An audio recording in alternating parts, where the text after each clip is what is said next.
descoberta do bóson de Higgs na LHC e as implicações no modelo padrão. Com o professor Marino Valério, dando uma resumida na formação dele. Ele é graduado na UFSM, mestrado e doutorado na URGS, e ele atua na física teórica, teoria de campos e partículas, mais especificamente em partículas de altas energias, neutrinos de altas energias, e coisas do tipo. Eu agradeço primeiramente aos organizadores da semana acadêmica por dar essa oportunidade de falar um pouco. Claro que o tema já passou um pouco, já não está tão na mídia, né, mas ainda a gente está na rebarba das notícias da suposta descoberta desse bóson. O pessoal é muito cauteloso quanto a afirmar que foi descoberto o bóson de Higgs. O máximo que a gente pode afirmar é que um bóson foi descoberto e ele tem todas as características, é muito parecido com o bóson de Higgs no modelo padrão. Eu vou tentar, nesse seminário, dar um encaminhamento em que ponto da fenomenologia de partículas elementares a necessidade de um campo de Higgs é necessário. Na verdade, tem a ver com a quebra de simetria da interação electrofraca. E aí, de onde surge esse bóson e qual é, que é o papel dele nessas teorias. Tá? Obviamente, como não tenho como deixar de falar, quando eu vou falar de bóson de Higgs, é pertinente, ele pertence ao mundo das partículas elementares. Então, eu tenho que fazer uma breve revisão, nem que seja. O que a gente sabe hoje sobre partículas elementares e como é que a gente descreve as características delas e as interações delas, tá? A partir das teorias modernas, que são as teorias quânticas de campo. Então, eu vou ter que fazer uma revisão, metade do seminário, sobre física de partículas. Depois eu falo um pouco sobre o Higgs.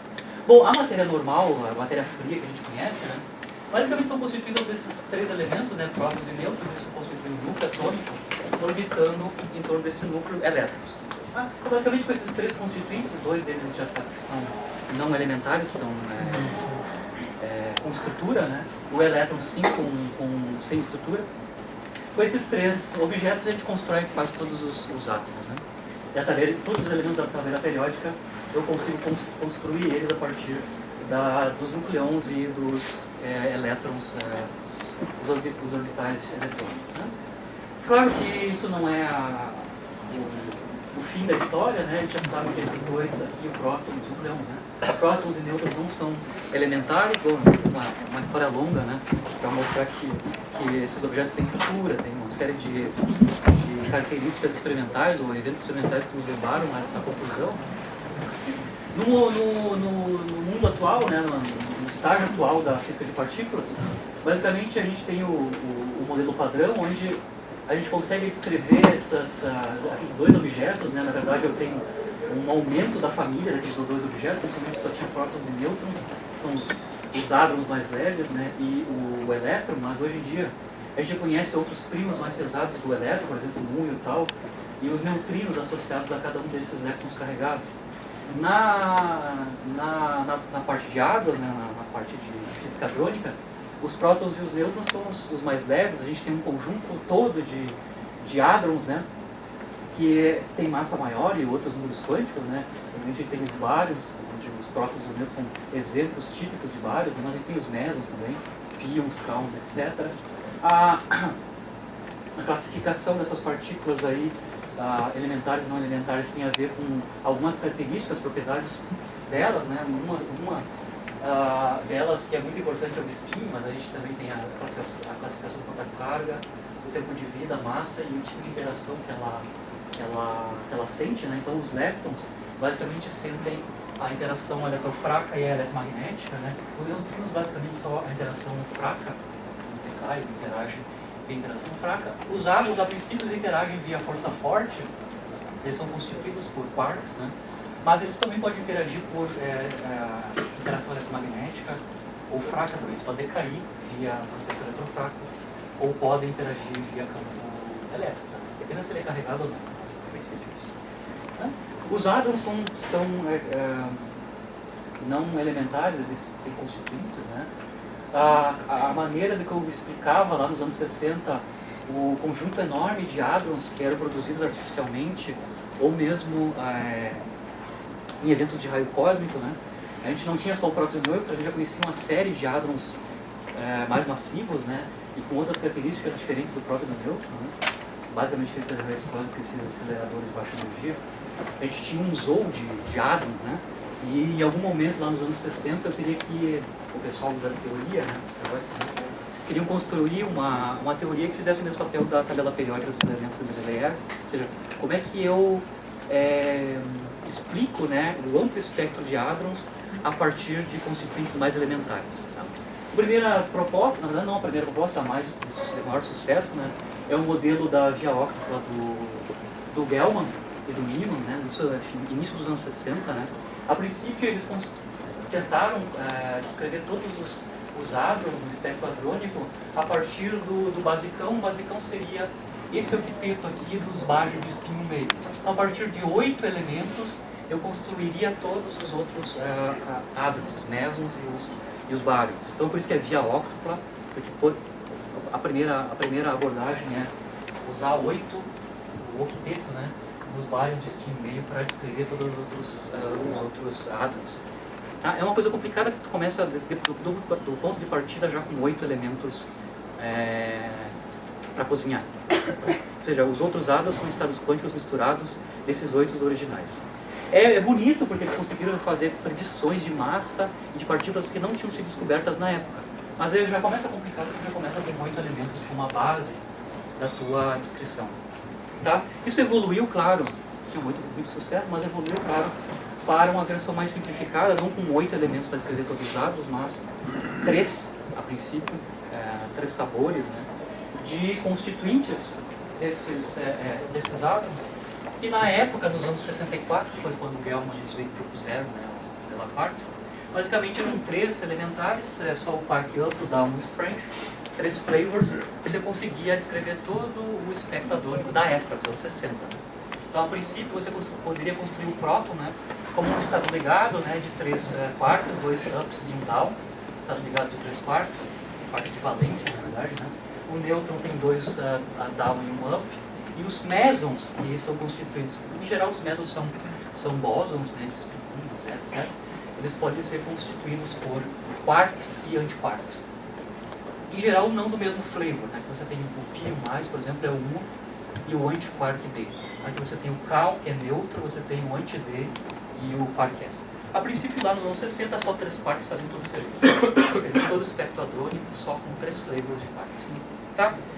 Aqui eu tenho toda a tabela dos outros hadrons conhecidos até a época, até o ômega menos e o octeto dos mais velhos. Todos eles são construídos a partir desses 3 constituintes básicos. A princípio eu ganho aí com a simplicidade, eu passo de 8 via óctula para um tripleto.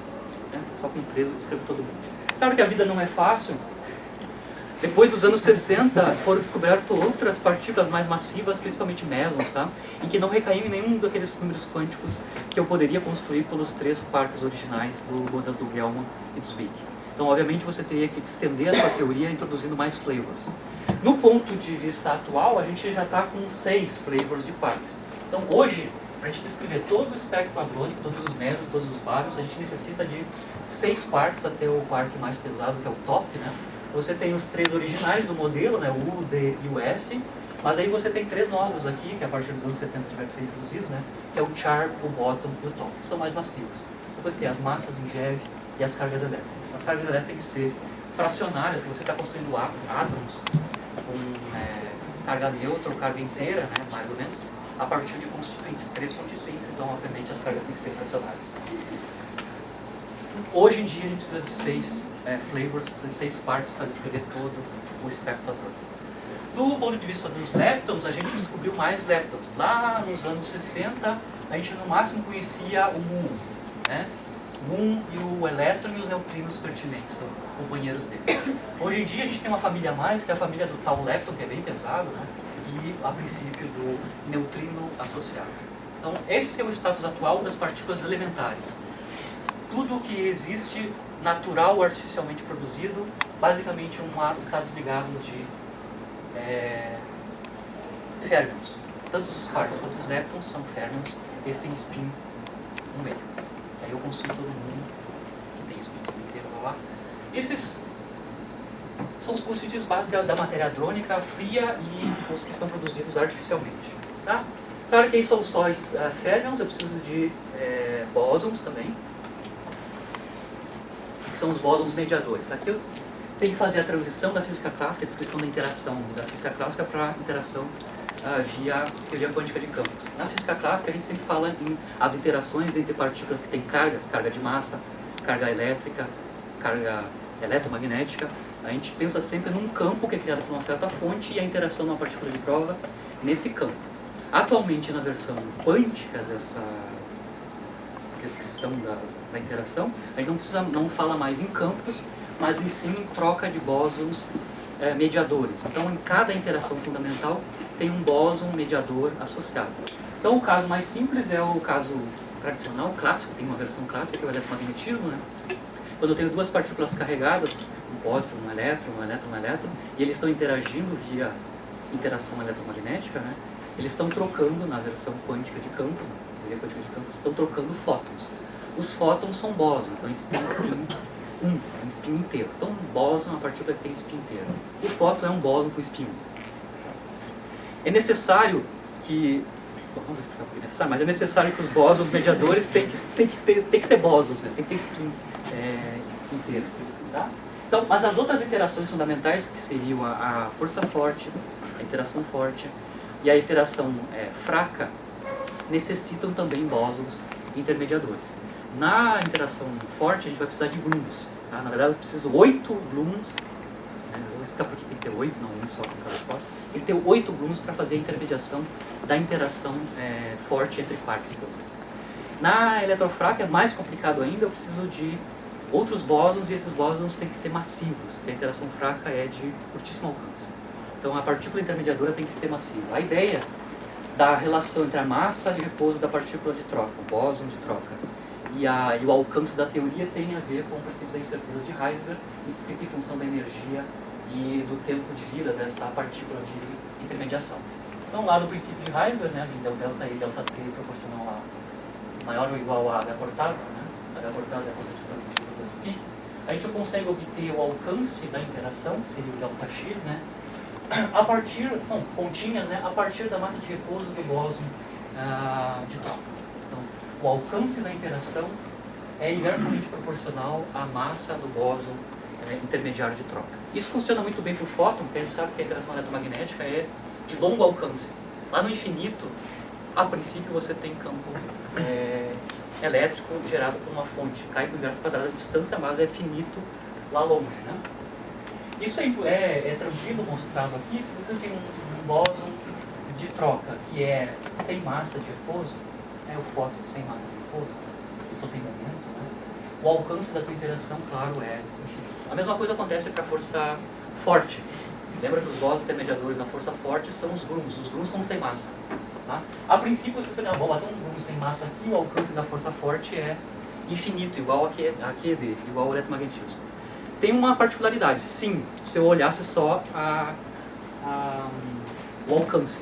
O problema é que os gluons, os bósons da força forte, eles portam uma carga de cor do campo, o que não ocorre com o fóton. O fóton é neutro, ele não carrega a carga da interação que ele está mediando. O fato do gluon cortar carga, ou seja, ele carrega a carga da força de interação, faz com que a força forte seja de curto alcance. Apesar do alcance calculado via massa de repouso do bóson de troca dar infinito. Deixa eu voltar aqui. No caso da força fraca, está mostrado explicitamente a partir da massa dos bósons intermediários. A gente sabe que os bósons na força fraca são dois carregados e um neutro. Eles têm uma massa grande, da ordem de 80, 90 vezes a massa de repouso do próton, né? Obviamente, daqui já sabe automaticamente que a força fraca tem que ter um alcance curto, né? Típico lá da escala atômica, né? Então, a massa muito alta. Então, o gluon, a questão gluônica fica um pouco incômodo fazer essa analogia, mas os gluons são sem massa, mas aí o curto alcance vem da questão de que o bóson porta a carga de cor da interação. Bom, aqui está um resuminho, né, a intensidade, se eu estou fazendo comparações entre a intensidade dessas interações elementares. Tudo é dado em função da carga da interação que eu estou examinando. Por exemplo, na QED, que é a versão quântica do eletromagnetismo, a carga de cor é a carga do elétron, né?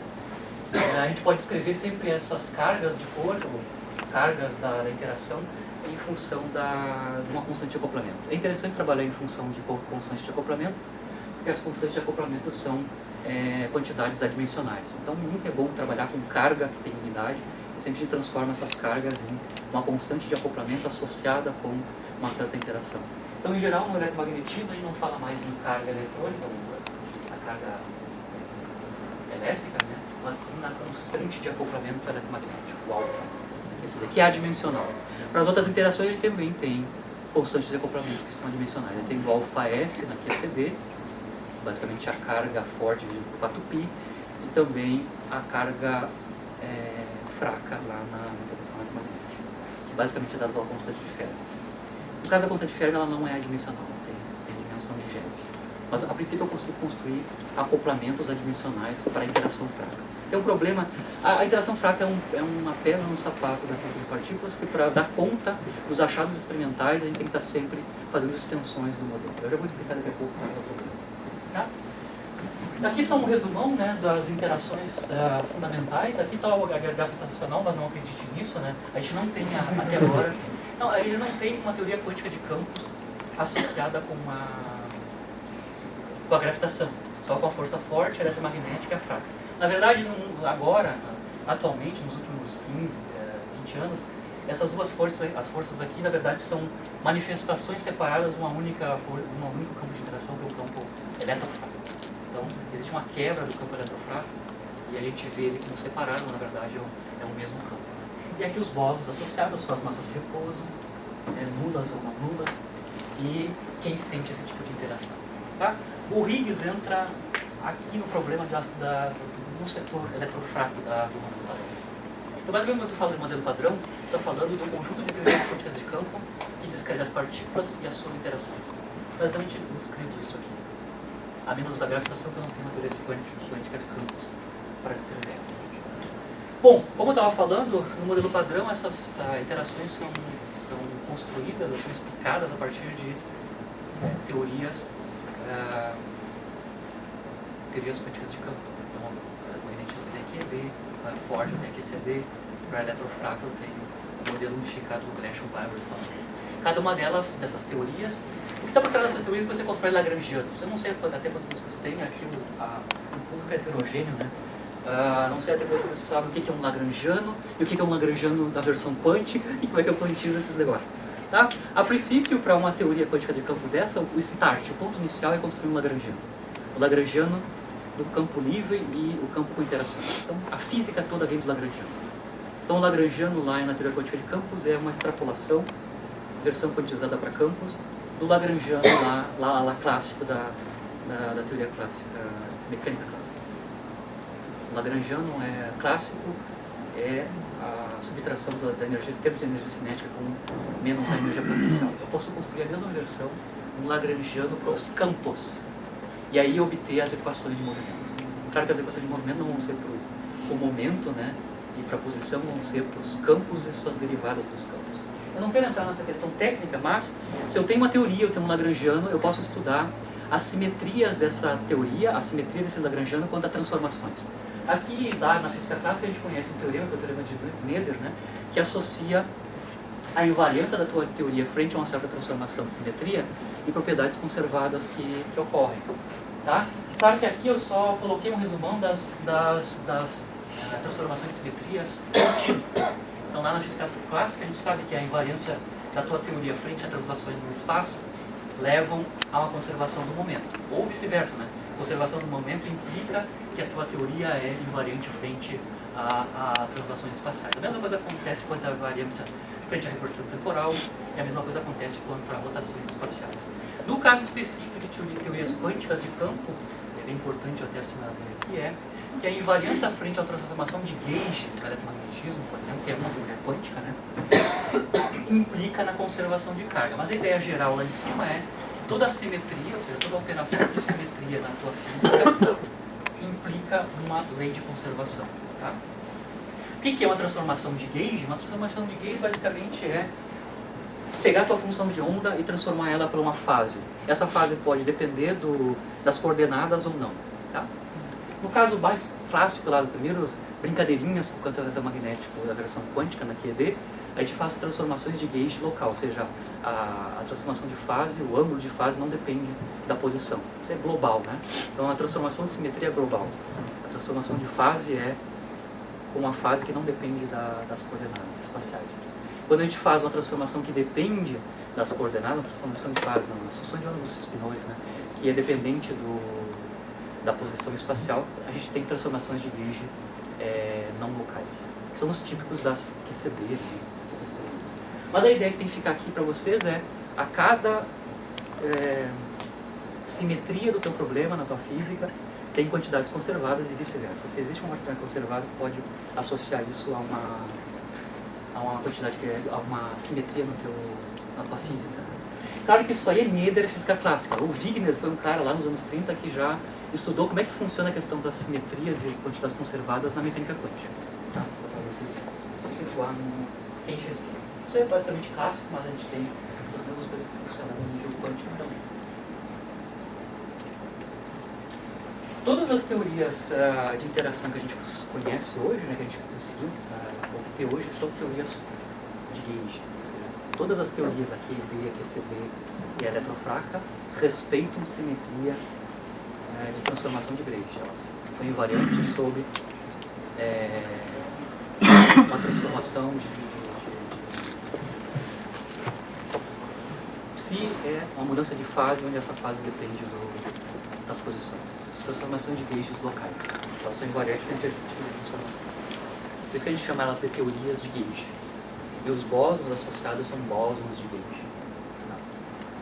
As teorias são de gauge porque elas respeitam essa simetria. Elas são invariantes frente a uma transformação de calibre, transformação de gauge.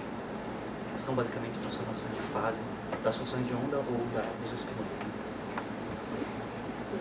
Vai.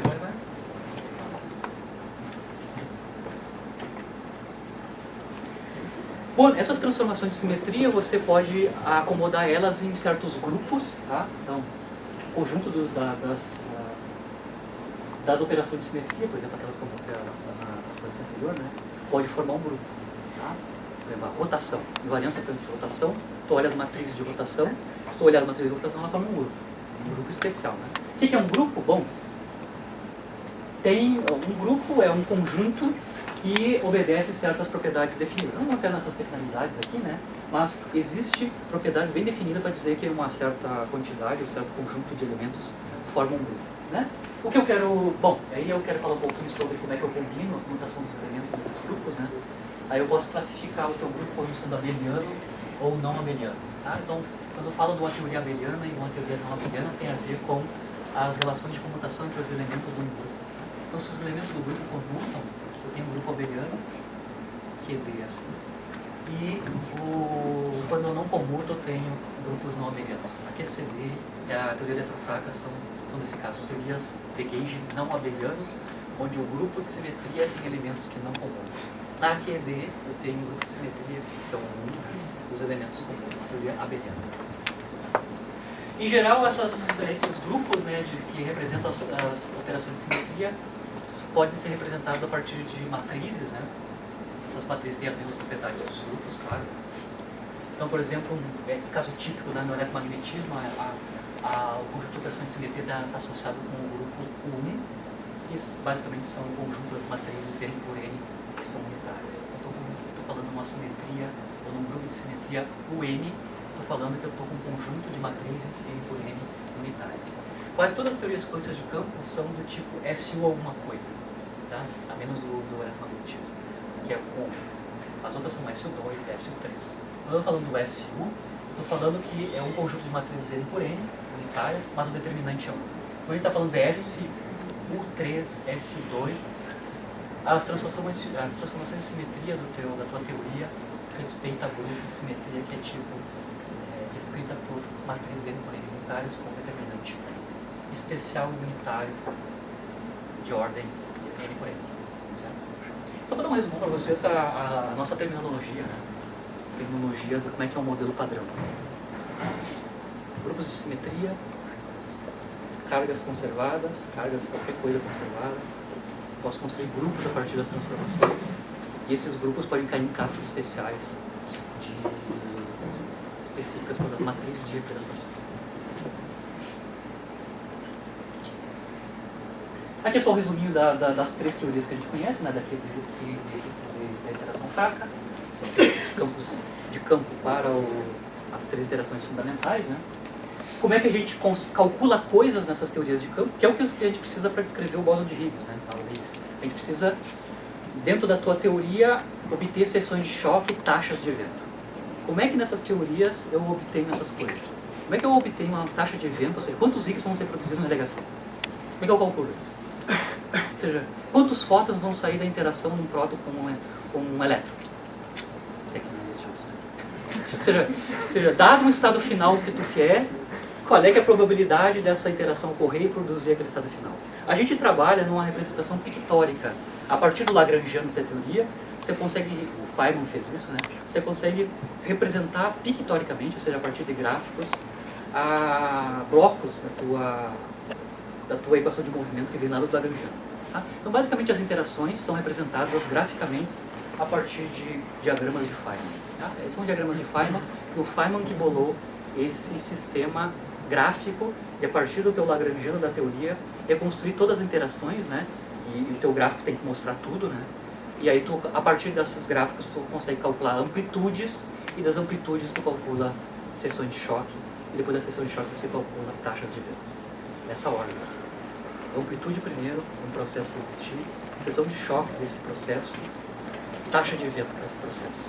Aqui tem 4 exemplos com as 3 teorias. Diagrama pictórico, claro, só um vértice, aqui não está uma interação completa, só um vértice de uma certa teoria. O que eu tenho aqui é interação forte. Um vértice de interação forte, da QCD. Eu tenho quark, emissão de um Bloom, que é o bóson de Gauge da teoria, outro quark, ou seja, Weierstrahl, né? Pode ser um Weierstrahl de um quark, por exemplo. Ou emissão de um Bloom que vai interagir com outro quark que está aqui na parte de baixo, não está mostrando. Então, você só um vértice. O que tem nesse vértice? Tem toda a informação da teoria, ou seja, as cargas de cores, bósons de interação e quem está interagindo. Quem está interagindo são quarks, que na teoria quântica de campo são descritos os espinores, né? O vértice de interação, né, tem a ver com a carga, aqui no caso é a carga de cor, e você tem o propagador da partícula virtual de troca. Isso aqui é um diagrama, uma parte de um diagrama de Feynman típico da QCD. Aqui tem um diagrama de Feynman típico, uma parte de um diagrama de Feynman típico da QED. Você tem 2 partículas carregadas, que é um mais, que é o primo gordo do elétron, né? Um mais. Na verdade, a antipartícula, né?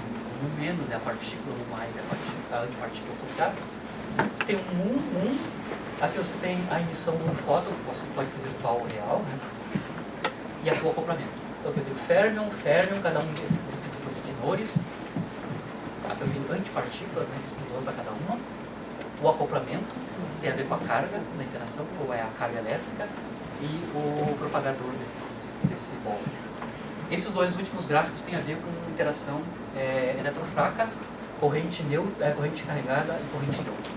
Aqui eu tenho um quark down, aqui eu tenho um quark up, aqui eu tenho a carga da interação fraca, a carga de interação fraca em corrente carregada, né? O meu bóson W é carregado, isso é mais ou menos. E aqui eu tenho um típico exemplo de diagrama de Feynman com a corrente neutra. Eu tenho um quark de mesmo flavor, não posso mudar números quânticos aqui. O acoplamento, aqui eu tenho carga de cor, a carga fraca da interação com corrente neutra, e o bóson Z0, que é um bóson massivo neutro. Todos os diagraminhas possíveis, em cada uma dessas teorias eu consigo construir diagramas de Feynman, ordem por ordem, na constante de acoplamento. Tá? Em geral eu faço teoria de perturbação, e a expansão da teoria de perturbação nessas teorias são a partir das constantes de acoplamento. Então a teoria boa, que converge muito rápido, o teórico, né, é aquela que tem acoplamento fraco. É uma maravilha na QED, né, porque o acoplamento fraco, o acoplamento na QED, ou a constante de estrutura fina, é pequeno, é da ordem de 10 a menos 2. 1 sobre 137. Isso quer dizer que quando eu faço cálculos perturbativos na QED, a convergência da minha conta é muito rápida. Os termos posteriores da minha expansão dos diagramas de Feynman, de ordem superior a alfa, são cada vez menores. Então, basicamente, eu posso lidar com os diagramas de Arve, e isso me dá... Arvore.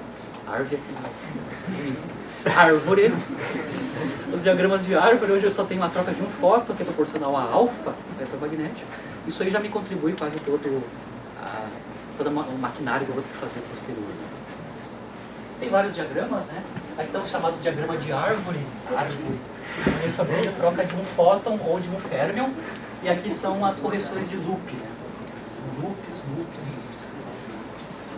Eu não vou entrar em detalhes, tem a questão das divergências, a QED, a questão da renormalização, etc.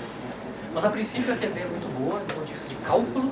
Ela converge muito rapidamente as amplitudes, os cálculos das amplitudes, porque é o constante de acoplamento, quando eu faço a perturbação, né? O meu parâmetro da perturbação é um parâmetro bem pequeno, 10 a menos 2. Isso não ocorre para QCD, porque a constante de acoplamento forte, ela não é fixa. Ela depende da escala em que tu está fazendo a interação. Não vou entrar em detalhes aqui sobre a teoria. A gente precisa cor por outro. Eu falei de quarto, mas em algum momento eu falei de cor, né? Mas sabor é uma coisa, cor é outra, né? A questão da cor é um novo número quântico que tem que ser introduzido na QCD, na interação forte, para salvar, por exemplo, como é que eu explico, por exemplo, quando eu construo partículas que existem na natureza, por exemplo, delta++, que é a partícula ômega menos, né? Que a princípio no modelo de quarks são constituídos de 3 quarks do mesmo flavor, mesmo sabor. Por exemplo, o delta++ é, no modelo de quarks do Bjorn-Smith, teria que ter 3 quarks ups, ou seja, 3 férmions com os mesmos números quânticos, massa, spin, etc, tudo igual. 3.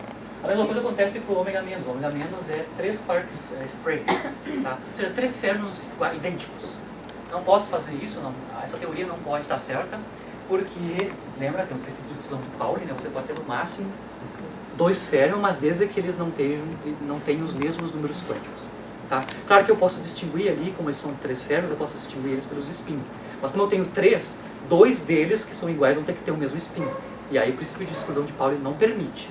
Como é que eu me safo disso? Eu me safo introduzindo um número quântico a mais para distinguir entre esses 3 férmions. Então eu posso dizer que cada um daqueles quarks ups tem uma cor, um número quântico diferente. Então eles não são mais o mesmo férmion, que eu só distingo por spin, e que tem que obedecer o princípio de exclusão de férmion, de Pauli, desculpa. Exclusão de Pauli. Eu introduzo esse número quântico novo e aí eu faço a distinção entre esses 3 estados de férmion. Aí eu posso ter 3 férmions idênticos, né? Não idênticos agora, né? Porque eu introduzi o número quântico adicional. Eu distingo agora entre eles por um número quântico novo, que é a cor. Então, além do flavor, o sabor do quark, eu tenho a cor para fazer a distinção, para salvar minha teoria do problema de ter 3 férmions no mesmo estado quântico. Pelo menos 2 deles no mesmo estado quântico. Claro que, como eu não vejo quarks dando sopa sozinhos na natureza, os hadrons, tanto os mesons quanto os baryons, têm que existir em cor neutra. Apesar que os constituintes têm cor, o objeto que é constituído por eles, que é os hadrons, né, tem que ser cor neutra. A gente chama de branco. A gente combina 3 cores, isso aí não é praticamente correto, né? Mas combinando 3 cores, ou cor com anticor, a gente obtém cor neutra, que salva a teoria, salva o observável, salva a teoria do que é observável, né? A gente não vê quarks sozinho, a gente só vê estados singletos de cor. São os baryons. Só para dar palhinha onde é que sai a questão da cor, né? A cor é um número quântico adicional que eu tenho que introduzir para quando eu tento descrever experimentalmente, na minha teoria, no modelo de quarks, estados de 3 férmions supostamente quase idênticos, só diferindo por spin. O problema da QCD é que o Bose intermediário, que são os gluons, né, eles portam uma carga de cor, como se o fóton portasse carga. Né? É o que acontece na QCD. Os bósons têm carga, e aí eu tenho um monte de consequências disso. O fato do bóson intermediário ter a carga da cor, da interação, bagunça tudo, deixa a teoria muito mais complicada. Tá? Para começar, eu não posso ter só um bóson, eu tenho que ter 8. Eu tenho que ter 8 gluons distintos na QCD. E também, como eles têm cor, eles podem auto-interagir. Auto-interagir no sentido que o gluon pode tocar gluon. Isso não acontece com o fóton, porque ele não porta carga. Né? O fóton não interage com ele mesmo. Você tem que sempre ter um loop de férmion para fazer a interação entre 2 fótons. Não existe interação pontual entre fóton com fóton. Isso acontece na QCD, porque o bóson tem a carga da interação que é a 8, as coisas são bem mais complicadas, eu tenho diagramas adicionais, que são as auto-interações do bóson. Eu posso ter um vértice triplo de grumos, posso ter 4, etc. Todos os diagramas que não existem na QED, existem vários diagramas a mais na QCD. Tá? Então a QCD é uma teoria muitíssimo mais complicada que a QED, devido que o bóson porta carga também. Certo? A consequência disso também é que o acoplamento não é fixo na QCD, o acoplamento depende da escala de energia ou de momento da tua interação. Aqui está o acoplamento da teoria, que é o alpha S, o alpha strong, a constante de acoplamento da teoria forte, né, da QCD, como função da escala de prova do teu problema. A escala de prova aqui, sei lá, é a energia centro de massa do teu processo, ou a escala de momento transverso, ou de momento das partículas que foram geradas no processo de interação forte. Né? Se vocês olharem aqui, a teoria prediz que a escala, a constante de acoplamento, ela diminui, é quase é log, né? É linear a escala. Eu tenho basicamente 1 sobre log da escala. Tá? Isso a gente chama que a constante de acoplamento na QCD é Running. É Running porque ela é variável na escala do teu problema. Então, se eu estou com escalas de alta energia, a constante de acoplamento é pequena. Então, o alfa da QCD é pequenininho, mas não tanto, né? 0.2, 0.3. E aí eu posso ter convergência grande quando eu faço a ressoma dos diagramas. A minha teoria converge rapidamente para o cálculo da amplitude. Se eu estou com baixas energias ou baixo momento, a constante de acoplamento quase estoura, ela é muito alta, e eu não sou mais capaz de fazer teoria de perturbação com a QCD. Isso é um ambiente de trabalho do LETC, né? Teoria de rede na QCD. A gente trabalha aqui no limite de altas energias. Os processos que a gente vê no LHC, no Tevatron, não todos, né? A maioria deles que a gente tem interesse é onde a gente está supondo que a escala de constante de acoplamento da teoria é pequena e a minha cálculo perturbativo é convergente em uma certa ordem. Não tão convergente quanto a QED, mas é convergente. A terceira ordem, devo chegar numa coisa que converge. Bom, estou quase terminando o seminário, nem falei do Higgs, né? Onde é que aparece o Higgs? O Higgs aparece num setor problemático do modelo padrão, que é a interação fraca, a terceira força, né?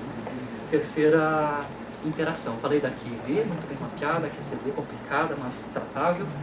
Interação fraca. E onde é que a gente conhece os processos de interação fraca? Remonta ao famoso decaimento beta, né? Todo mundo está querendo saber lá dos anos 30, o decaimento do nêutron, na verdade dos nêutrons dentro do núcleo, né? Decaindo em próton, elétron e neutrino, né? Foi nesse processo, para explicar esse processo, que o Pauli, lá nos anos 30, propôs a existência do neutrino para salvar as aparências de como é que eu tenho um espectro de elétron que é contínuo em energia e não um pico, né? Eles não conheciam, aquela terceira partícula que está ali, o neutrino não era conhecido nos anos 30, era só o próton e o elétron. Então tinha um problema de conservação de energia e momento para esses tipos de decaimento, nos anos 30. Bom, o Fermi foi um cara que sistematizou, tentou primeiro botar, put forward, chama em inglês, né? Começar uma teoria que explicasse esse tipo de decaimento, né? Como é que eu explico um tipo de decaimento que não é do tipo eletromagnético e também não é do tipo forte, né? Bom, a primeira abordagem do Fermi foi fazer uma cópia da QED, só que sem um bóson intermediador. Basicamente ele usou uma interação vetorial parecida com o eletromagnetismo, só que pontual. Pontual no sentido que eu não tenho nenhum bóson de troca aqui. A interação se dá localmente. Então eu tenho um nêutron, decai um próton, um elétron, um antineutrino do elétron, né?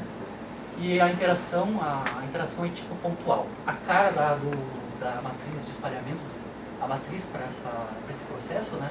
A amplitude, né? A amplitude para esse decaimento está aqui escrito, né? Basicamente é uma cópia da QED, né? Eu tenho os espinores explicando as partículas que estão aqui no estado inicial e no estado final, e os acoplamentos a lá QED, que são os Ramami, né? Tipo vetorial.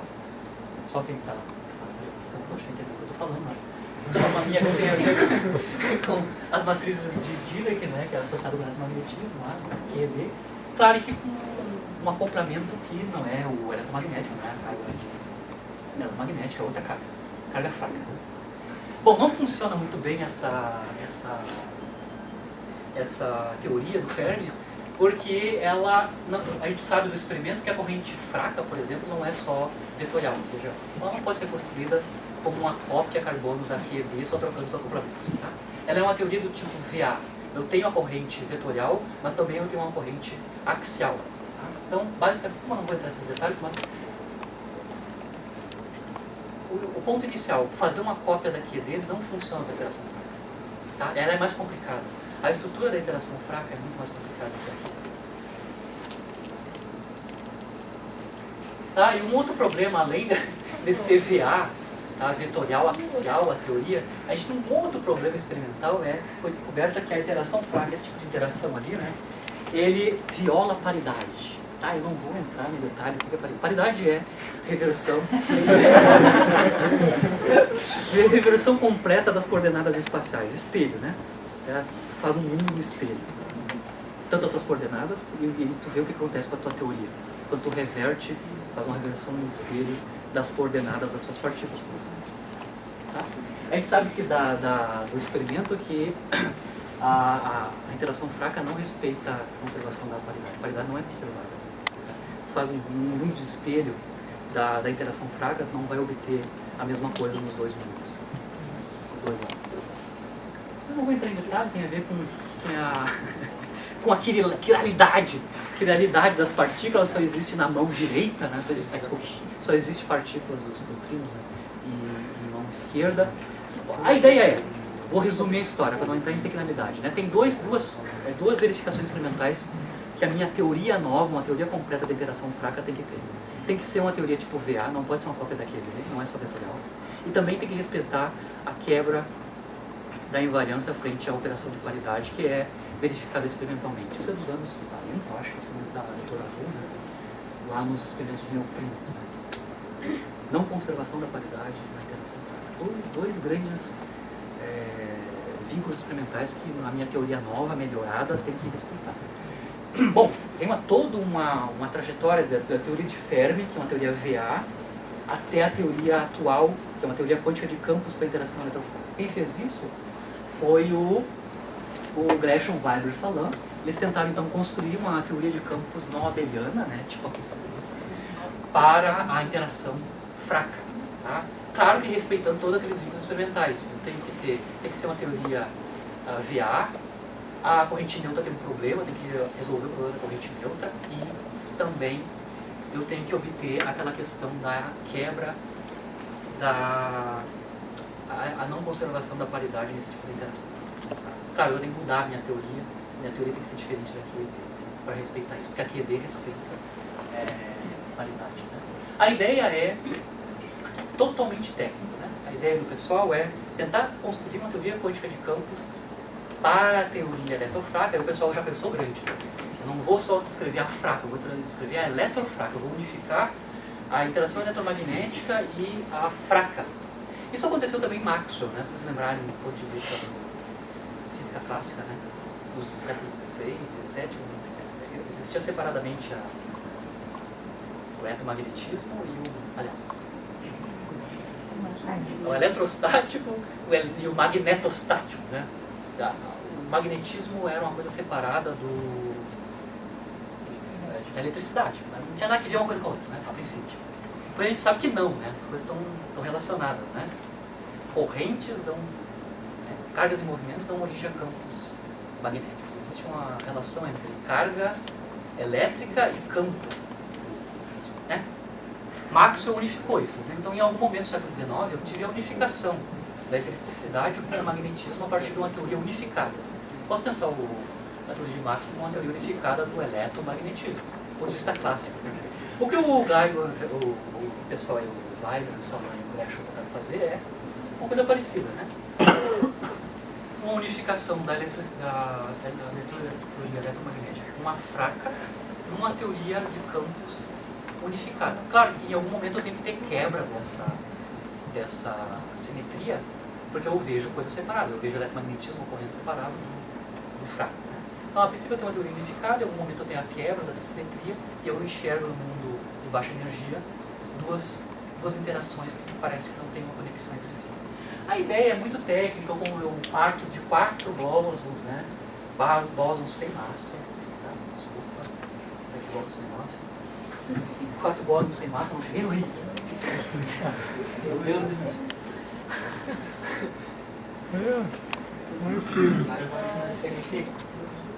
A ideia, eu parto com 4, né? 4 bósons, mas esses bósons eles não têm massa, né? Porque isso é uma teoria quântica de campos que respeita aquela simetria de gauge local. O bóson da teoria só pode ser sem massa, massless. QD, QCD, obedece isso. Então eu começo com 4 bósons sem massa, W1, W2, W3 e B. Tá, alguns carregados, outros não. Tá, eu faço uma. Aí eu tenho, claro, uma simetria aqui do tipo SO2 e 1. Aqui a S2 é o grupo de simetria associado com a alteração fraca só. O 1 é a simetria associada com o grupo de simetria associado com o eletromagnetismo. Eu faço uma quebra dessa simetria. A quebra de simetria é para dar as massas para os bósons massivos, que eu sei que na interação fraca a interação é dada por bósons massivos, né, carregados e neutros, né, e o fóton é sem massa. Então, quando eu faço o desacoplamento nessa teoria, ou seja, quando eu faço a quebra de simetria nessa teoria, no final das contas eu vou ter 3 bósons massivos e um sem massa. Como é que eles fazem isso? Ou seja, como é que eu parto de 4 bósons sem massa, 4 bósons de gauge sem massa, e me dando 3 com massa e um sem massa? São os 3 da fraca e um do eletromagnetismo. Eles usam para fazer isso o mecanismo de Higgs. Então, é aqui que entra o Higgs. Né? O mecanismo de Higgs funciona para como é que eu quebro a simetria do meu modelo, do modelo original, que é o modelo Gleason-Weiber-Salam, onde eu tenho 4 bósons sem massa. Eu tenho que introduzir um mecanismo para dar massa para esses objetos, né? E a maneira que eles fazem isso é o mecanismo de Higgs. Então, o Gleason-Weiber-Salam pescaram os papers, ou seja, a estrutura do mecanismo de Higgs, que era bem conhecido nos anos 60, não só pelo Higgs, não era o paper do Higgs, mas um conjunto de pessoas trabalhavam em quebra espontâneas simetrias em teorias de gauge locais. Essa é a ideia. Tá? Então o pessoal pegou o mecanismo, que é o mecanismo de Higgs, que é um mecanismo para quebra de simetria de uma teoria de gauge que respeita a invariância de gauge local e obtém massa para os bósons intermediários. Uma fraca e um bóson sem massa por eletromagnetismo. Gleason-Weiber-Salam captaram o mecanismo de Higgs para dar massa para os bósons massivos. No final das contas, depois que eles fazem toda essa quebra de simetria, o que a gente fica são com os 3 bósons, né? Claro que depois os bósons neutros, que é o fóton, e o Z0, que é o bóson neutro de interação fraca, na verdade eles são um mix, né? uma mistureba, né? Do W3 e do B, que são os campos originais lá da teoria. Sem massa. Mistura. Claro que a mistura é dada por um ângulo que a gente chama de ângulo de Weiber. Eu construo o campo o fóton e o Z0 a partir de uma mistura dos campos originais sem massa, BMI e W3, a partir de uma mistura, que tem uma matriz de mistura, que depende de um ângulo de mistura, que é o ângulo de Weiber. Muita teoria ali, mas a ideia é mecanismo de Higgs é um mecanismo para dar massa aos bósons intermediários da força fraca, né, quebrando a simetria original do modelo do Glauber-Weiber. Bom, aqui como é que funciona especificamente o mecanismo de Higgs, né? Aí, de novo, para fazer isso eu tenho que introduzir um campo adicional. Então, se eu quero fazer a quebra de espontânea de simetria na minha teoria original, da Gleason-Weiber-Salam, GWS. Eu tenho que introduzir um campo a mais, um campo adicional, ad hoc. Esse é o campo de Higgs. Claro que não é bem simples assim, né? São 4 Higgs, na verdade, 4 campos, né? É um dupleto, né? Depois eu tenho que fazer uma mistureba para tirar eles daí, né? Aparecem bósons aí massivos, bósons de Rhodes, que eu tenho que retirar da teoria, toda uma tecnicalidade. Mas, a princípio, eu tenho que introduzir no mecanismo de Higgs, eu tenho que introduzir um campo adicional.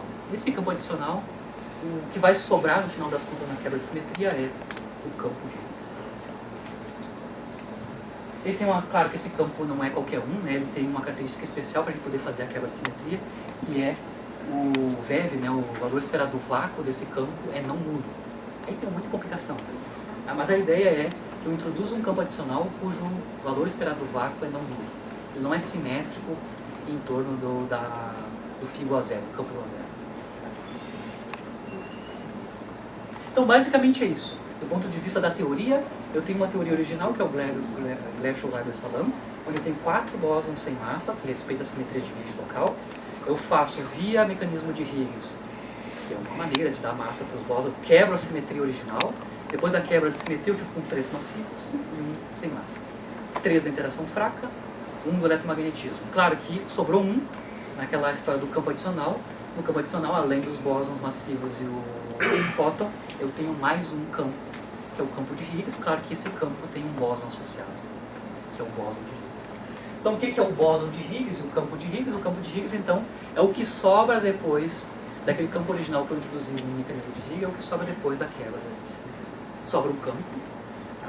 E esse campo, claro, lá na teoria quântica de campos, a cada campo existe um bóson associado à interação. Então, se as partículas interagem com esse campo de Higgs, deve ter um bóson que faz a intermediação. Então, o bóson que faz a intermediação entre o campo de Higgs e todas as outras partículas é o bóson de Higgs. Então, quando a gente está falando de bóson de Higgs, é o bóson portador da interação partícula-campo de Higgs. Basicamente isso. Então, não confunde campo de Higgs com bóson de Higgs.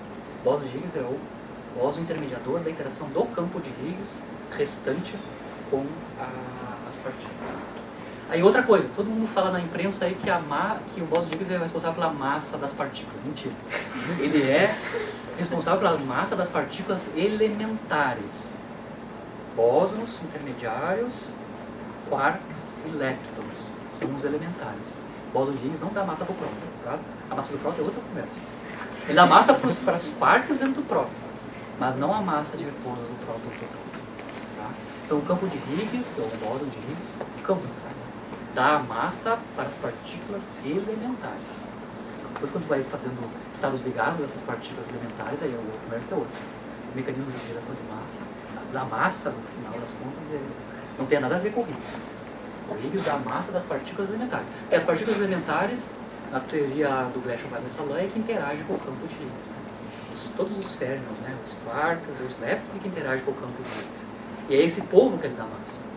Ele dá massa para os férmions e para os bósons gordos. O fóton está correndo livre. Não tem massa, ele não interage com o Higgs. Mas os outros todos interagem com o Higgs. E o Higgs interage com ele mesmo. Ele tem massa. Né? O bóson dele tem massa, é massivo porque ele interage com ele mesmo. Tem acoplamento dele com ele mesmo, a auto-interação. Certo? Bom, aí o pessoal começa a fazer a caçada experimental do Higgs. Né? Onde é que eu vou achar esse bóson associado com o campo de Higgs? Bom, aí tem um problema que a teoria do Gresham-Weiß-Salin, já com a simetria quebrada, não prediz qual é a massa do bóson. Tá? E aí eu não sei para onde eu vou começar a procurar. Tá? A princípio, eu vou ter que ver alguns vínculos de o que eu conheço de interação eletrofraca, que não envolve diretamente o Higgs, né? Processos eletrofracos que ocorrem na natureza, que eu posso fabricar artificialmente em aceleradores. Isso me dá alguns vínculos de regiões de massa em que eu posso começar a procurar o bóson de Higgs, que é massivo a princípio. Então, o pessoal já sabe que a princípio tem que ser menor que um TeV, né? A massa desse Higgs, ou pode ser maior que TeV, a massa total. E aí depois o pessoal vai refinando essas janelas de massa a partir de processos eletrofracos medidos. Tá? Bom, atualmente a gente sabe de todo o vínculo experimental de processos de eletrofracos que a gente tem nos aceleradores, LEP, etc., que essa massa de Higgs tem que estar na ordem de menor que 200 G, tá? Um nível de confiança de 95%, tá? E buscas diretas tem que estar nessa janela. Então, aí tem um vínculo de menor e maior massa possível para esse bolo. Tá? O pessoal começa a procurar lá no NHC massas de Higgs dessa ordem, chegando até 200 G. Está bem vinculado à janela de massa na pesquisa experimental. Aqui está o status, né, no ano passado, em março, dos mapas de exclusão da massa possível, né, ou provável, para o bóson. Né? Não pode ser mais que 157, que está excluído para os experimentos do Tevatron, e medidas indiretas, né, medidas indiretas tem a ver com a massa do bosonado, etc. E também tem que estar acima de 114, que vem lá dos experimentos de mais e menos, que é o LEP. Então, a janela que o pessoal estava procurando nessa época aqui era a janela que ia de 114 até 157. Então, não é todo mundo, é uma janela. Então, quando o pessoal começou a fazer pesquisa de bóson de Higgs, existência de bóson de Higgs no LHC, o pessoal estava olhando uma janela bem específica de massa. Bom, o que é o LHC? Bom, eu tinha explicado uma figura bem representativa, né? A gente está lá colidindo feixes de prótons, a energia de centro de massa é grande, até 14 TeV. Na verdade não chegou no 14, está em 7 agora, então os feixes ele tem 3 em 3, 8 na verdade, 4, 4. Ele tem 8 TeV, colisões próton-próton. O número de colisões dos prótons é dessa ordem, a taxa de colisões é 10 na 9 Hz, ou seja, 10 na 9, 1 milhão de interações a cada segundo de próton-próton. Tá? E aí, obviamente, com esse número enorme de interações próton-próton e a energia que eu tenho, eu consigo gerar várias partículas. Tá? E aí eu vou olhar especificamente aqueles eventos que têm a cara, a assinatura experimental de um Higgs. O problema da assinatura experimental do Higgs é que a taxa de produção de Higgs é muito baixa. Porque ele é massivo e ele é gerado em processos do tipo eletrónico, cuja constante de acoplamento é a menor entre todas as teorias de Higgs. Então a gente já sabe que a taxa de produção de Higgs deve ser baixa, mesmo no LHC que é uma energia alta. Então mesmo que eu tenha muita interação, no final das contas, quando a visa da teoria, o acoplamento é pequeno. E o sinal é complicado de separar, eu suponho, já sabia, né, que essa produção de partícula tipo Higgs, o decaimento dela é um evento raro, mesmo no LHC. Tem vários experimentos no LHC, os que atacaram uma pesquisa por Higgs, são 2 especificamente, que são o experimento CMS e o experimento Atlas. Esses nomes são os acrônimos para os nomes das curvas. Basicamente, o CMS e o Atlas tinham grupos de trabalho específicos trabalhando em identificações de sinais e decaimento de uma partícula de Higgs naquela janela de massa já sabida do ponto de vista experimental. Bom, a gente vai ver então lá na teoria como é que eu calculo isso. Começo com os diagramas, calculo seção de choque. Isso aqui é do teoria, tá? Seção de choque para um certo processo produzindo Higgs como função da massa desse Higgs. Dá para ver, da teoria a gente já sabe qual é que é o processo predominante. O processo predominante no LHC, para qualquer massa na verdade, né, são os processos iniciados por fusão de gluons produzindo Higgs. Então o processo típico, que é o óleo, que deve ser o dominante do ponto de vista da teoria no LHC é glum, eu tenho um loop de top, que é o mais massivo, né, produzindo o Higgs. O Higgs, como ele tem uma massa muito grande, ele decai muito rapidamente. Então o que eu enxergo no experimento não é o Higgs, é o produto do decaimento do Higgs. E aí tem um problema, que eu tenho que separar o que decaiu do Higgs e coisas que imitam o decaimento do Higgs. E é bastante, o background de partículas que decaem com a mesma cara do decaimento do Higgs é enorme, o background é gigante, tem que fazer a separação experimental. Mas, a princípio, o pessoal sabe que o processo dominante de produção é glum produzindo Higgs.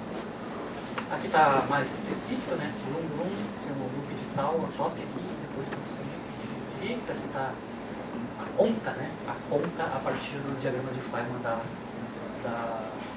do modelo padrão. Aqui é outro processo que é subdominante, né? Par antiparque produzindo um Higgs mais um bóson da interação. Então são canais possíveis. Canais quer dizer produções possíveis e seus decaimentos. De novo aqui, só para identificar, os canais principais são glum produzindo Higgs e tem os competidores aí na produção. Claro que esses Higgs decaem, né? E aí a taxa de produção tem a ver com como ele decai. Qual é que é a taxa de decaimento. Tá? A gente explica a taxa de decaimento através de razões de ramificação. Tá? Vocês estão enxergando bem aqui. Aqui já está bem vinculada a janela de massa que eu quero ver. E aqui é os modos de decaimento do Higgs. Tá? Na massa que o pessoal está procurando, que é entre 100 e 200 GeV, o processo de decaimento mais provável para o Higgs é bóton-antibóton. Tá? Estão ligados de bóton-antibóton. Ou um bóton sozinho, mais um outro. Glum e fóton-fóton, ZZ, dependendo da região de massa, eu tenho uma preferência por um certo decaimento. Tá? Na verdade, o top mesmo, o que seria mais interessante na janela que eu estou procurando, seria bóton-antibóton. Só que bóton e antibóton é produzido aos montes em processos de interação forte. Tá? Então o background de bóton-fóton é complicado. O pessoal achou mais promissor 2 fótons, que a gente vai mostrar ali. Um sinal bom, um sinal forte, que eles conseguem comparar, que o background é menorzinho um pouco, é fóton-fóton. Higgs decaindo em fóton-fóton, ou Higgs decaindo em outras coisas. Então, além da produção ter que ser conhecida, eu tenho que dar uma olhada também nos modos de decaimento e ver qual é que é o background que faz o mesmo serviço. Como é que o pessoal sabe experimentalmente que descobriram um sinal de existência de Higgs ou bóson ou não? O que eles fazem é comparar, né, na janela de massa, nessa variante do processo, eles dividem então o que é medido pela teoria. Tá? Então aqui eu tenho nesses gráficos aqui, o que é medido, que é o sigma, seção de choque, né, dividido pelo que vem da teoria sem Higgs. Então o que está aqui no amarelinho, esse pontilhado que está aqui é o que eu obtenho da teoria, uso todos os diagramas do modelo padrão, retirado o processo que tem produção de Higgs. Tá? Seria o background. Tá? Todos os processos no modelo padrão que me geram partículas, aqui no caso o estado final é fóton-fóton, acho que isso aqui é CTS, ou Atlas, né? Isso é fóton-fóton, né? Que cai nessa janela de massa, invariante aqui. Esse é o tracejado, tá? Eu olho um ou dois desvio padrão para cima e para baixo desse valor médio, tá? E tudo que tiver além disso, ou seja, além de 2 sigma, já é uma evidência forte de que tem uma coisa nova acontecendo. Então depois que eu excluo o background e eu vou para além do 2 sigma, né, em torno do modelo padrão sem o Higgs, o que sobrar ali, são essa região aqui e essa região aqui, é possível evidência que eu estou enxergando uma coisa via decremento de Higgs. Então a ideia é ter excesso de eventos comparado com o background. Tá? Então só tenho, aqui eu medido, né? Medido conta a teoria com 1 ou 2 modelos padrões, com a teoria sem o Higgs. E aí eu vejo excessos de eventos. Esses excessos de eventos são os sinais para Higgs. Só um detalhe, o pessoal só acredita que tem uma descoberta experimental quando aquele excesso de evento for superior a 5 sigmas do background. 5 sigma, aqui está 2, né? Claro que está na rabeirinha. Então, claro que você vai botar o 5 sigma, vai lá longe, não. Agora que eu estou pensando no sigma é desvio padrão. Se eu vou além do 2 sigma, o próximo layer ali, né, a próxima camadinha aqui dos coloridos é bem fininha. Ainda consigo ficar com excesso de eventos. Mas o pessoal só afirma que tem descoberta experimental quando eu chego com excesso de evento que está acima de 5 sigma.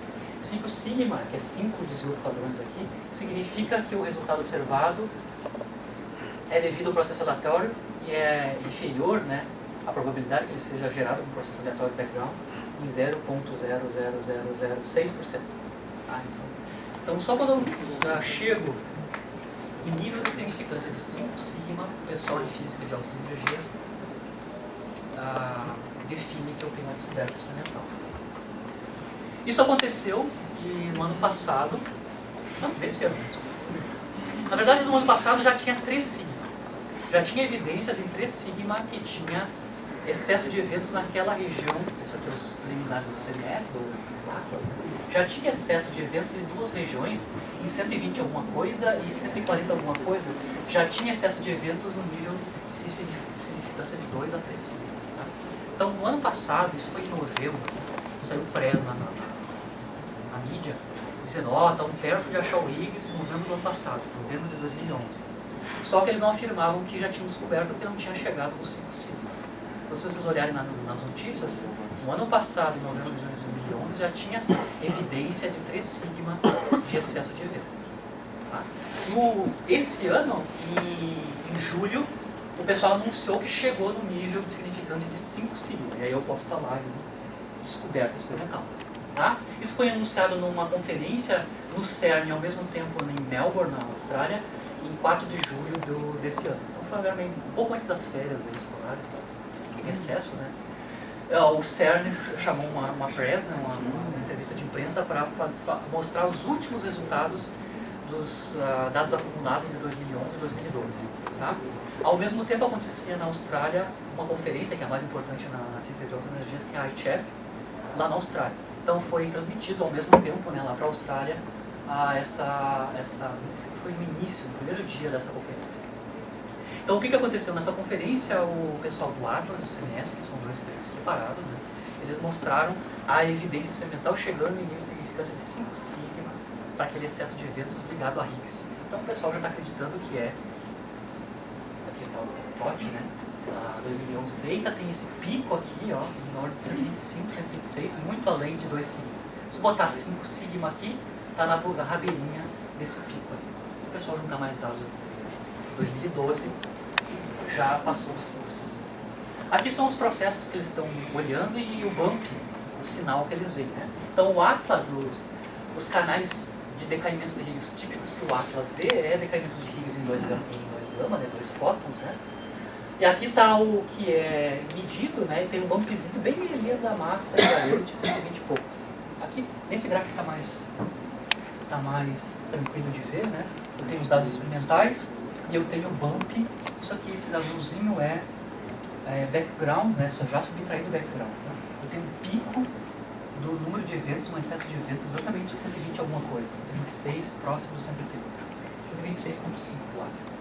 Isso é um canal, na verdade eles veem vários canais.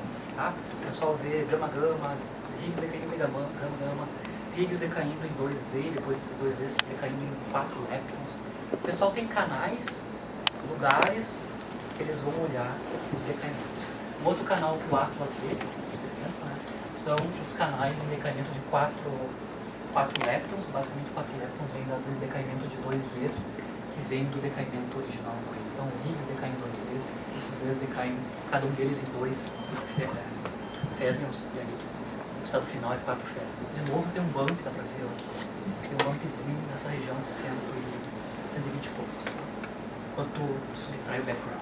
Então, o vermelhinho aqui é tudo, todos os processos que não tem Higgs, eu consigo escrever tudo menos esse bump aqui. Tá? Dentro, claro, das barras de erro. Então tem excessos de eventos claros em 5σ, ou quase 5σ, em certos canais. A mesma coisa foi feita por outro experimento pelo CMS. O CMS viu canais diferentes também do Atlas. Tá? Eles viram gama-gama, que é o mesmo bumpzinho bem 120 e poucos aqui, para Higgs decaindo em gama-gama. Isso já é energia de 8 TeV. O último rango que tem. Aqui acontece a mesma coisa para o canal 4 leptons também, né? C mais X, gama. De novo eu tenho um excesso de eventos acima do background, quase em 5σ. Então a ideia é, o pessoal tinha uma evidência experimental que alguma coisa acontecia. Tem um bóson lá que está decaindo naqueles canais. Agora, para dizer, confirmar se é o Higgs mesmo, se é o Higgs modelo padrão, o negócio tem que andar mais para frente. Então, a princípio, o que o pessoal define naquela conferência foi descoberto um bóson que tem as mesmas características do bóson de Higgs do modelo padrão, está decaindo nos mesmos modos de decaimento que o Higgs do modelo padrão decairia. Agora eu tenho que ver se é o Higgs mesmo, se é o Higgs do modelo padrão. Aí uma série de coisas tem que ser feitas. Bom, depois daquela conferência aconteceu várias coisas, uma que o Raul perdeu 100, né, sem dose, ele apostou numa aposta lá que não ia excluir. Perdeu 100 pila. E, bom, agora as outras coisas que o pessoal tem feito, alguns dados, é agora analisar a estrutura fina. Ou seja, esse bóson que foi descoberto, ele é o Higgs ou não? Para saber se ele é o Higgs ou não, aí tem que saber se os números quânticos associados com essa partícula que foi descoberta, esse bóson que foi descoberto, os mesmos números quânticos do bóson de Higgs no modelo padrão, ou não. Então o pessoal faz várias análises, aqui é o resumo das análises quanto aos modos de decaimento. Então se ele for o bóson de Higgs, a gente sabe com quem ele tem que decair. Dada a massa, vai no branching ratio, lá na predição teórica de como decai, a gente sabe em quem ele tem que decair. Ele tem que decair em 2W, tem que decair em top, anti-top, tem que decair em bottom, anti-bottom. A gente sabe, dada a massa da partícula do bóson achado, se ele for o Higgs, a gente sabe todos os decaimentos que ele tem que decair. E aí eu comparo isso com o que eu vejo. Tá? Bom, o que eles veem é isso, tá? Sendo exatamente o decaimento via Higgs do modelo padrão, 0 é não, e aqui estão os dados experimentais com as suas barras de erro. Bom, para vários canais, parece que observado exatamente o que é esperado de um Higgs do modelo padrão. Para 4 leptons, ok, bate 1, gama-gama está à direita, mas está próximo do 1, mas tem dois processos que não estão bem mapeados ainda, que a barra de erro é muito grande, que são muito importantes, né, que são os decaimentos dos Ws e do Higgs, o Higgs decaindo em bottom-to-bottom e o Higgs decaindo em top-anti-top. Esses dois processos não estão com a barra de erro suficientemente grande para a gente ter uma determinação clara se o processo de decaimento que está acontecendo realmente é do Higgs no modelo padrão. Mas outros processos, ok, estão funcionando bem. Atlas, gama-gama e ZZ está decaindo tipo Higgs mesmo. o CMS, que é o outro experimento também, ó, o WW, decaimento em WW, em ZZ está caindo dentro do esperado no Higgs do modelo padrão, mas ainda temos incerteza em 2 canais muito importantes, que é decaimento em BB barra e decaimento em tal anti-tal. O pessoal está depurando esses dados aí para tentar diminuir as barras de erro. Tá? Então, nesse momento, parece que é muito evidente, muito forte a evidência que o Higgs, o bóson que encontraram, decai exatamente como um Higgs do modelo padrão. Então, a cara está próxima. Claro que aí eu tenho que confirmar também os números quânticos. O número quântico bate com o que eu espero do bóson de Higgs. O bóson de Higgs, na teoria do modelo padrão, ele tem que ter essa cara, tá? Spin e paridade. O 0 mais, o 0 é o spin e o mais é a paridade. Né? Tem que ser 0 mais. Então, ele spin 0. Então, ele é um bóson escalar. Spin J0. É um bóson escalar, neutro, com paridade mais. Então, se existiu o Higgs e ele é o Higgs modelo padrão, ele tem que ter esses números quânticos. Claro que daqueles dados lá eu não consigo ver isso agora.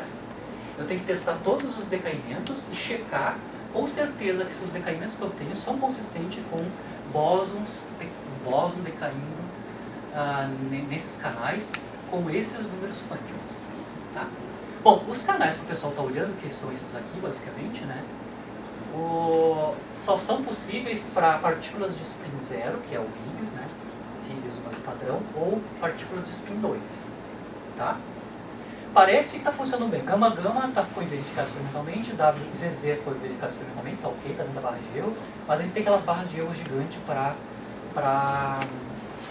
top de top e bottom de bottom. Então aqui a gente está esperando, na verdade não estou esperando, a gente está quase conseguiram melhorar aquelas barras de erro dos processos BB barra e BB barra.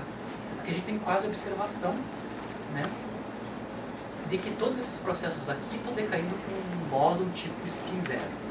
A gente viu todos esses processos de decaimento que são consistentes com bóson de spin 0 decaindo nesses canais aí.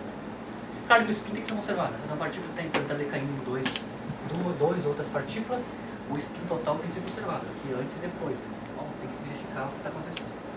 Parece que para spin 2 eu não poderia ver esse canal aqui, ó, e foi visto. Claro que barra de erro, mas esse canal que foi visto, top de top, foi visto esse canal. Se esse canal existir, não pode ser advindo de uma partícula de spin 2.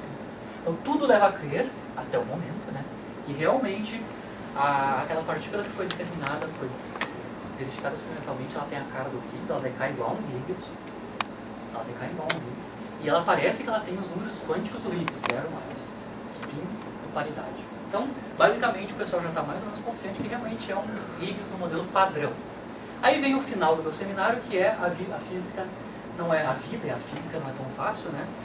Que, a princípio, a gente está lidando, no caso do pessoal que está fazendo a análise experimental, a gente está lidando com o modelo padrão na sua forma mais simples, onde eu só tenho um Higgs. Tá. Existem extensões mínimas do modelo padrão em que eu posso ter pelo menos 4 Higgs. Tá? E aí, qual dos Higgs que eu estou pedindo lá, nessas teorias? Então uma coisa um pouquinho mais complicada, a existência de mais Higgs, tá? A existência de mais bósons de Higgs com cargas diferentes e spin, né, pertinentes, tá? Estão no escopo de teorias que a gente chama de teorias supersimétricas, tá? São extensões do modelo padrão. Pode ser supersimetria ou não. Eu posso fazer extensões supersimétricas, extensões do modelo padrão com supersimetria ou não supersimetria. Mas o pessoal que trabalha com supersimetria, nesses modelos mínimos de extensão do modelo padrão, eu posso ter até 4 Higgs. E, obviamente, cada um desses Higgs tem os seus campos, os seus bósons de interação pertinentes. E aí, aquele que eu achei lá é qual deles? Tá? Obviamente, tem uma via de mão dupla aí, né? Quando eu determinei a massa de um certo bóson aqui, essa massa depois é transmutada, claro, é transladada para as suas teorias. Então, o pessoal que faz teoria supersimétrica ou extensão do modelo padrão, eles podem agora usar uma massa específica do Higgs. Porque antes, nas teorias deles, a massa do Higgs não era bem determinada, era um parâmetro adicional da tua teoria. E aí tu fazia a tua fenomenologia. Agora, como tu sabe a massa de um certo parâmetro da tua teoria, que é a massa do bóson de Higgs, neutro, né, spin 0, tu pode recalcular, roda de novo a tua caixa preta, né, é o modelo teórico, e ver o espectro, ou seja, ver no teu modelo supersimétrico mínimo que processos de decaimento são preferenciais e ver se isso ocorre no LHC. Então aqui eu tenho uma via de mão dupla, claro que a gente parece que a gente está enxergando um Higgs do modelo padrão, mas não está fechado ainda, porque nas extensões do modelo padrão eu posso ter mais de um Higgs e eu tenho que verificar se esse bóson que eu obtive é consistente com qual partícula dessas extensões. E a mesma coisa eu tenho, dada a massa desse Higgs no modelo padrão, o que isso implica nos modelos supersimétricos, ou nos modelos de extensão do modelo padrão. Toda a caixa preta vai mudar porque eu estou mudando a massa do campo, do bóson de Higgs. Né? Bom, eu vou ficar por aqui. Aqui é só o começo, né? Então a questão da descoberta do bóson de Higgs é apenas um start. A gente vai começar agora toda a depuração para saber se realmente aquele bóson é do modelo padrão ou não. Aí a gente começa também a fazer pesquisa se extensões do modelo padrão supersimetria é vista no LHC, pelo menos não, mas agora com essa massa ali bem definida eu posso recomputar, né, a teoria e ver o que acontece com a fenomenologia da supersimetria e ver se ela aparece.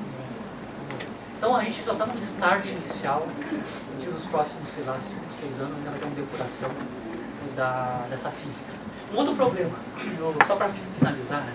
Todo mundo faz a apologia do LHC, que ele é muito bom, foi descoberto o Higgs no LHC, mas o LHC não é uma máquina boa de precisão para a teoria eletrofraca. Uma máquina boa para testar a teoria eletrofraca tem que ser tipo LEP, né? Tem que ser férmions fundamentais. Os anéis de colisão onde está o LHC, que são 2 anéis para próton, antigamente existia lá o LEP.